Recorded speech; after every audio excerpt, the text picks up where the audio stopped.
ദൈവത്തിൻ്റെ അതിപരിശുദ്ധ നാമം വാഴ്ത്തപ്പെടുമാറാകട്ടെ. സിയോൻ ഫുൾ ഗോസ്ബൽ മിനിസ്ട്രിയുടെ നേതൃത്വം നടത്തുന്ന ദേവദാസനും ഈ മിനിസ്ട്രിയിലുള്ള എല്ലാ ദൈവമക്കൾക്കും യേശു ക്രിസ്തുവിൻ്റെ നാമത്തിൽ എൻ്റെ സ്നേഹവന്ദനത്തെ അറിയിക്കുന്നു. ഞാൻ ഇവിടെ വായിക്കാൻ പോകുന്ന വേദഭാഗം 1 രാജാക്കന്മാർ 18-ാം അധ്യായം 1 മുതലുള്ള ഭാഗങ്ങൾ. 1 രാജാക്കന്മാർ 18-ാം അധ്യായം അതിൻ്റെ 1 മുതലുള്ളതായ ഭാഗങ്ങൾ. ഏറിയ നാൾ കഴിഞ്ഞിട്ട് 3-ാം സംവത്സരത്തിൽ ഏലിയാവിന് യഹോവയുടെ അരുളപ്പാടുണ്ടായി, നീ ചെന്ന് ആഹാബിന് നിന്നെ തന്നെ കാണിക്കാം, ഞാൻ ഭൂതലത്തിൽ മഴ പെയ്യിപ്പാൻ പോകുന്നു എന്ന് പറഞ്ഞു. ഏലിയാവ് ആഹാബിന് തന്നെത്താൻ കാണിപ്പാൻ പോയി. ക്ഷാമമോ ശമര്യയിൽ കഠിനമായിരുന്നു. ആകയാൽ ആഹാബ് തൻ്റെ ഗൃഹവിചാരകനായ ഒബേദ്യാവെ ആളയച്ചു വരുത്തി. ഒബേദ്യാവോ യഹോവയെങ്കിൽ മഹാഭക്തനായിരുന്നു. ഇസബേൽ യഹോവയുടെ പ്രവാചകന്മാരെ കൊല്ലുമ്പോൾ ഒബേദ്യാവ് 100 പ്രവാചകന്മാരെ കൂട്ടിക്കൊണ്ടു ചെന്ന് ഓരോ ഗുഹയിൽ 50 പേരായി ഒളിപ്പിച്ച് അപ്പവും വെള്ളവും കൊടുത്തു രക്ഷിച്ചു. ആഹാബ് ഒബേദ്യാവോട്, നീ നാട്ടിലുള്ള എൻ്റെ എല്ലാ നീരുറവുകളുടെയും തോടുകളുടെയും അരികത്ത് ചെന്ന് നോക്കുക. പക്ഷേ മൃഗങ്ങളെല്ലാം നശിച്ചു പോകാതെ കുതിരകളെയും കോവർ കഴുതുകളെയും എങ്കിലും ജീവനോടെ രക്ഷിപ്പാൻ നമുക്ക് പുല്ലു കിട്ടുമെന്ന് പറഞ്ഞ് അവർ ദേശത്തുകൂടി സഞ്ചരിക്കേണ്ടതിന് അതിനെ തമ്മിൽ പകുത്ത് ആഹാബ് തനിച്ചൊരു വഴിക്ക് പോയി, ഒബേദ്യാവും തനിച്ച് മറ്റൊരു വഴിക്ക് പോയി. ഒബേദ്യാവ് വഴിയിലിരിക്കുമ്പോൾ ഏലിയാവ് എതിരേറ്റു വരുന്നത് കണ്ട് അവനെ അറിഞ്ഞിട്ട് സാഷ്ടാംഗം വീണു. എൻ്റെ യജമാനനായ ഏലിയാവോ എന്ന് ചോദിച്ചു. അവനോട്, അതെ ഞാൻ തന്നെ, നീ ചെന്ന് ഏലിയാവ് ഇവിടെ ഉണ്ടെന്ന് നിന്റെ യജമാനനോട് ബോധിപ്പിക്ക എന്ന് പറഞ്ഞു. അതിന് അവൻ പറഞ്ഞത്, അടിയനെ കൊല്ലേണ്ടതിനെ ആഹാബിൻ്റെ കയ്യിലേൽപ്പിപ്പാൻ അടിയൻ എന്തു പാപം ചെയ്തു? നിന്റെ ദൈവമായ യഹോവയാണ് നിന്നെ അന്വേഷിപ്പാൻ എൻ്റെ യജമാനൻ ആളെ അയക്കാത്ത ജാതിയും രാജ്യവുമില്ല, നീ അവിടെ ഇല്ല എന്ന് അവർ പറഞ്ഞപ്പോൾ അവൻ ആ രാജ്യത്തെയും ജാതിയെയും കൊണ്ട് നിന്നെ കണ്ടിട്ടില്ല എന്ന് സത്യം ചെയ്യിച്ചു. ഇങ്ങനെയിരിക്കെ നീ എന്നോട് ചെന്ന് നിന്റെ യജമാനനോട് ഏലിയാവ് ഇവിടെ ഉണ്ടെന്ന് ബോധിപ്പിക്ക എന്ന് കൽപ്പിക്കുന്നുവല്ലോ. ഞാൻ നിന്നെ പിരിഞ്ഞുപോയ ഉടനെ യഹോവയുടെ ആത്മാവ് നിന്നെ ഞാൻ അറിയാത്ത ഒരു സ്ഥലത്തേക്ക് എടുത്തുകൊണ്ടു പോകും. ഞാൻ ആഹാബിനോട് ചെന്നറിയിക്കുകയും അവൻ നിന്നെ കണ്ടെത്താതെ ഇരിക്കുകയും ചെയ്താൽ അവൻ എന്നെ കൊല്ലുമല്ലോ. അടിയനോ ബാല്യം മുതൽ യഹോവ ഭക്തനാകുന്നു.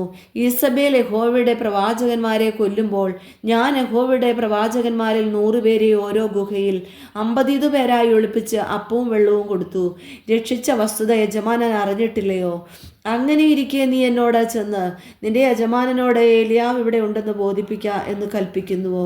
അവൻ എന്നെ കൊല്ലുമല്ലോ. അതിന് ഏലിയാവ്, ഞാൻ സേവിച്ചു നിൽക്കുന്ന ആ സൈന്യങ്ങളുടെ യഹോവയാണ്, ഞാൻ ഇന്ന് അവന് എന്നെ തന്നെ കാണിക്കും എന്ന് പറഞ്ഞു.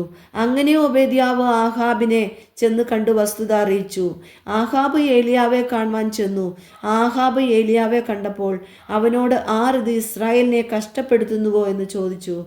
അതിന് അവൻ പറഞ്ഞത്, ഇസ്രായേലിനെ കഷ്ടപ്പെടുത്തുന്നത് ഞാനല്ല, നീയും നിന്റെ പിതൃഭവനവും അത്രേ. നിങ്ങൾ യഹോവയുടെ കൽപ്പനകളെ ഉപേക്ഷിക്കുകയും നീ ബാൽ വിഗ്രഹങ്ങളെ ചെന്ന് സേവിക്കുകയും ചെയ്യുന്നത് കൊണ്ട് തന്നെ. എന്നാൽ ഇപ്പോൾ ആളയച്ച് എല്ലാ ഇസ്രായേലിനെയും ബാലിൻ്റെ 450 പ്രവാചകന്മാരെയും ഈസബേലിൻ്റെ മേശയെങ്കിൽ ഭക്ഷിച്ചു വരുന്ന 400 അശേര പ്രവാചകന്മാരെയും കർമ്മേൽ പർവ്വതത്തിൽ എൻ്റെ അടുക്കൽ കൂട്ടി വരുത്തുക. അങ്ങനെ ആഹാബ് എല്ലാ ഇസ്രായേൽ മക്കളുടെയും അടുക്കൽ ആളയച്ചു. കർമ്മേൽ പർവ്വതത്തിൽ ആ പ്രവാചകന്മാരെ കൂട്ടി വരുത്തി. അപ്പോൾ ഏലിയാവ് അടുത്തു ചെന്ന് സർവ്വജനത്തോടും, നിങ്ങൾ എത്രത്തോളം 2 തോണിയിൽ കാൽ വയ്ക്കും?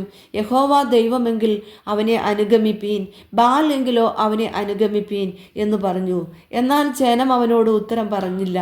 പിന്നെ ഏലിയാവ് ജനത്തോട് പറഞ്ഞത്, യഹോവയുടെ പ്രവാചകനായി ഞാൻ ഒരുത്തൻ മാത്രമേ ശേഷിച്ചിരിക്കുന്നുള്ളൂ. ബാലിൻ്റെ പ്രവാചകരോ 450 പേരുണ്ട്. ഞങ്ങൾക്ക് 2 കാളയെ തരട്ടെ. ഒരു കാളയെ അവർ തിരഞ്ഞെടുത്ത് ഖണ്ഡമാക്കി തീയിടാതെ വിറകിന്മേൽ വയ്ക്കട്ടെ. മറ്റേ കാളയെ ഞാനും ഒരുക്കി തീയിടാതെ വിറകിന്മേൽ വയ്ക്കാം. നിങ്ങളുടെ ദേവന്റെ നാമത്തെ വിളിച്ചപേക്ഷിപ്പീൻ. ഞാൻ യഹോവയുടെ നാമത്തെ വിളിച്ചപേക്ഷിക്കാം. തീ കൊണ്ട് ഉത്തരമരുളുന്ന ദൈവം തന്നെ ദൈവമെന്നിരിക്കട്ടെ. അതിന് ജനമെല്ലാം അത് നല്ല വാക്ക് എന്ന് ഉത്തരം പറഞ്ഞു. പിന്നെ ഏലിയാവ് ബാലിൻ്റെ പ്രവാചകന്മാരോട്, നിങ്ങൾ ഒരു കാളയെ തിരഞ്ഞെടുത്ത് ആദ്യം ഒരുക്കിക്കൊള്ളുവീൻ. നിങ്ങൾ അധികം പേരുണ്ടല്ലോ, എന്നിട്ട് തീയിടാതെ നിങ്ങളുടെ ദേവന്റെ നാമത്തെ വിളിച്ചപേക്ഷിപ്പീൻ എന്ന് പറഞ്ഞു. അങ്ങനെ അവർക്ക് കൊടുത്ത കാളയെ അവർ എടുത്ത് ഒരുക്കി. ബാലെ ഉത്തരമരുളേണമേ എന്ന് രാവിലെ തുടങ്ങി ഉച്ചവരെ ബാലിൻ്റെ നാമത്തെ വിളിച്ചപേക്ഷിച്ചു. ഒരു ശബ്ദമോ ഉത്തരമോ ഉണ്ടായില്ല. തങ്ങളുണ്ടാക്കിയ ബലിപീഠത്തിന് ചുറ്റും അവർ തുള്ളിച്ചാടിക്കൊണ്ടിരുന്നു. ഉച്ചയായപ്പോൾ ഏലിയാവ് അവരെ പരിഹസിച്ചു. ഉറക്കെ വിളിപ്പീൻ, അവൻ ദേവനല്ലോ, അവൻ ധ്യാനിക്കുകയാകുന്നു, അല്ലെങ്കിൽ വെളിക്ക് പോയിരിക്കുകയാകുന്നു, അല്ലെങ്കിൽ യാത്രയിലാകുന്നു, അല്ലെങ്കിൽ പക്ഷേ ഉറങ്ങുകയാകുന്നു. അവനെ ഉണർത്തണമെന്ന് പറഞ്ഞു. അവർ ഉറക്കെ വിളിച്ചു. പതിവ് പോലെ രക്തമൊഴുകുവോളം വാൾ കൊണ്ടും കുന്തം കൊണ്ടും തങ്ങളെ തന്നെ മുറിവേൽപ്പിച്ചു. ഉച്ച തിരിഞ്ഞിട്ട് ഭോജനയാഗം കഴിക്കുന്ന സമയം വരെ അവർ വെളിച്ചപ്പെട്ടുകൊണ്ടിരുന്നു. എന്നിട്ടും ഒരു ശബ്ദമോ ഉത്തരമോ ശ്രദ്ധയോ ഉണ്ടായില്ല. അപ്പോൾ ഏലിയാവ്, എൻ്റെ അടുക്കൽ വരുവീൻ എന്ന് പറഞ്ഞു സർവ്വജനത്തോടും പറഞ്ഞു. സർവ്വജനവും അവൻ്റെ അടുക്കൽ ചേർന്നു. അവൻ ഇടിഞ്ഞു കിടന്ന യഹോവയുടെ യാഗപീഠം നന്നാക്കി, നിനക്ക് ഇസ്രായേൽ എന്ന് പേരാകും എന്ന് യഹോവയുടെ അരുളപ്പാട് ലഭിച്ച യാക്കോബിൻ്റെ പുത്രന്മാരുടെ ഗോത്രസംഖ്യയ്ക്ക് ഒത്തവണ്ണം 12 കല്ലെടുത്തു. കല്ലുകൊണ്ട് യഹോവയുടെ നാമത്തിൽ ഒരു യാഗപീഠം പണിതു. യാഗപീഠത്തിൻ്റെ ചുറ്റും ഒരു സയ വിത്ത് വിതപ്പാൻ മതിയായ വിസ്താരത്തിലൊരു തോടുണ്ടാക്കി. പിന്നെ അവൻ വിറകടുക്കി കാളയെ ഖണ്ഡം ഖണ്ഡമാക്കി വിറകിന്മീതെ വെച്ചു. 4 തൊട്ടിയിൽ വെള്ളം നിറച്ചു. ഹോമയാഗത്തിന്മേലും വിറകിന്മേലും ഒഴിപ്പീൻ എന്ന് പറഞ്ഞു.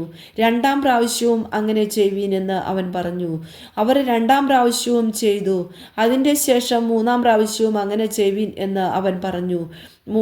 അവർ 3-ാം പ്രാവശ്യവും ചെയ്തു. വെള്ളം യാഗപീഠത്തിൻ്റെ ചുറ്റും ഒഴുകി. അവൻ തോട്ടിലും വെള്ളം നിറച്ചു.